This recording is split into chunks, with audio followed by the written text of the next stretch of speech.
What is good, YouTube? It's your boy Sam, and I am back with another video. Make sure you subscribe so you could catch the next video and you follow on this journey. I've been staying consistent, making sure that I bring you guys some bangers. So make sure you leave a like, you comment, and you share the video. All right. On today's topic, we are going to be talking about how I diversify a portfolio as well as think in systems. Okay, we might save the systems part for another video down the line, but we're definitely going to talk about how to diversify a portfolio. I don't want to tell you guys how you should diversify a portfolio because you don't think exactly how I think, so I could translate how I do things, but if you try to follow them to a T, it may not have the same outcome, and I'm not trying to lead you guys down a path of confusion or failure. And so I'm just going to kind of share my experiences and how I've implemented some of the things we talked about before into how I diversify the portfolio based off of those things. And hopefully, if you guys have watched other videos, you can relate. If not, make sure you take a look at those other videos, even though if it is not a mandatory prerequisite, but it'll just give you a better idea and some more familiarity with what exactly it is that I'm talking about. So in a portfolio that I trade, I have a variety of stocks or a variety of different companies, and within these different companies I own different shares. And what I like to do, something that we talked about before, is buying the dip, right? Talk about it all the time. And buying the dip doesn't necessarily have to be a huge crash on the market or a huge pullback. It could simply be just being read overall on a particular company. With that being said, I like to look at my total returns, because when you have all your stocks listed out within your portfolio, if you're using Robinhood, for example, can't talk about the different platforms per se, but I'm sure you could adjust your settings to where you could see similar things. But you have the option of looking at either the price of the share, the returns that you've gotten today, which doesn't necessarily mean you're green overall.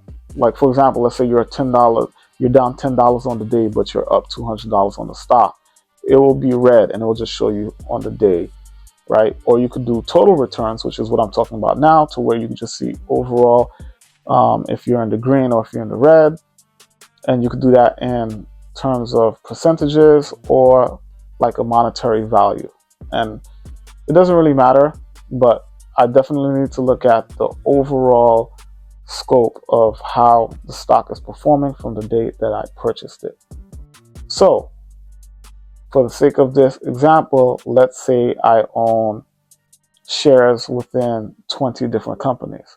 I may be green overall on 15 of them, and if I have capital sitting there and I want to purchase more shares, instead of just looking into a new company, what I would do is I would buy more shares of the company that I'm red on, mostly the one that I'm most red on, and I'm just bringing down that cost basis, kind of like what we talked about before.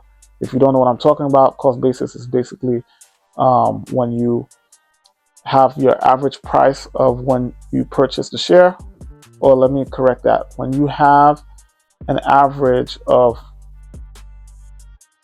a price that all your shares were purchased at. So even if you bought them at different prices, it averages that and gives you essentially the price that is equivalent to you buying the company with all the shares that you have at that particular price.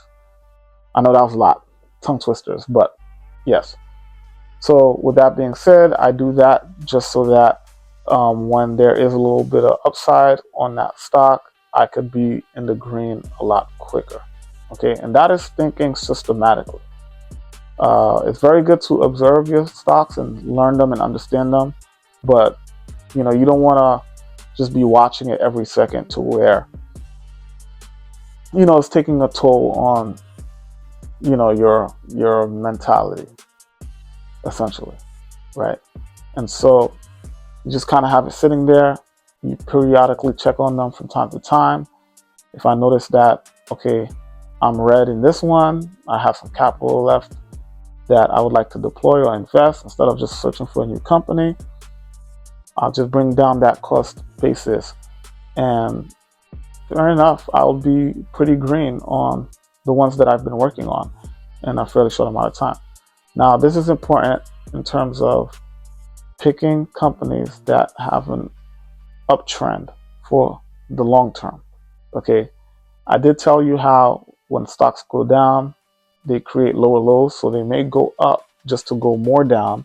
And the same thing, right? So when stocks have an upward trajectory and are in an uptrend for, let's say, more than a year or two, right? You're gonna have down days. Doesn't mean the stock's doing bad or there's a trend reversal for that time frame. And so you just have to understand that. And that's important because, one, you shouldn't be investing in a company that's going bankrupt, but the strategy that I'm explaining to you now would not work in a company that's going bankrupt. Essentially, you just keep bringing down your cost basis, and what would happen is the stock will just continue to go down and down and down and down and down. Now, if you do plan on exiting and you have enough capital to deploy, a strategy you can use, not saying I recommend this, is actually, bringing your cost basis down. And once you see a green light to where, your losses are not that much compared to what they were before, because your cost basis is lower and the stock is going up a little bit, even if it's just to relieve pressure to go more down, that would be a better exit point, as opposed to just cutting your losses right then and there. Well, essentially how I would do it. That's not necessarily true, but that's how I'd approach the situation. Okay, so in the next video, we will be talking more so on thinking systematically. Okay, usually amateur traders, when they get into trading stocks, once you have that interest in it, a lot of people are mesmerized by it. Not sure if it's because of the ability to double, triple, or even quadruple your money with what you put in, but just the fact that it's able to do that, that is a system in which you're using the stock market, right, to multiply the capital that you invested. Okay, and you can't really do that with a job, right? A job is pretty basic, right? You put in the hours or you get some salary, and that's how much you're getting paid. You're not going to get rich off of a job. That's just not how it works. You need some type of system, and that's really with anything you do. It doesn't have to be stocks per se. It could be owning a business or a car shop, right? You're not going to get rich working on cars by just working on cars like being a worker. You need to think systematically. Maybe own a shop, bring in a lot more cars to where maybe you have employees, right? Same thing with cooking, right? You're not just gonna become rich just cooking meals. I mean, you can, I guess, if you got hired by some, super rich athlete or artist or something, but like, you need to have a system in place. And that's what a restaurant is essentially. It's a system. So start thinking in terms of systems. And if you treat your stocks like a system, okay, your strategy is what's going to really help grow your portfolio, not so much the performance of one particular stock. And if that is the case and you do well off of a stock, I don't want to say it's luck, but that is not a good strategy in terms of, reaching that long-term goal. You need to have systems in place to where you know what to do with multiple different stocks. You have your different equations that may work for you specifically that you just kind of follow, right? And everything's all going to tie in together. I told you guys before in previous videos how you need to make periodic deposits to grow that portfolio. That's not based off of any performance of any stock. That is literally you having discipline and you having that equation in place that's going to get you there.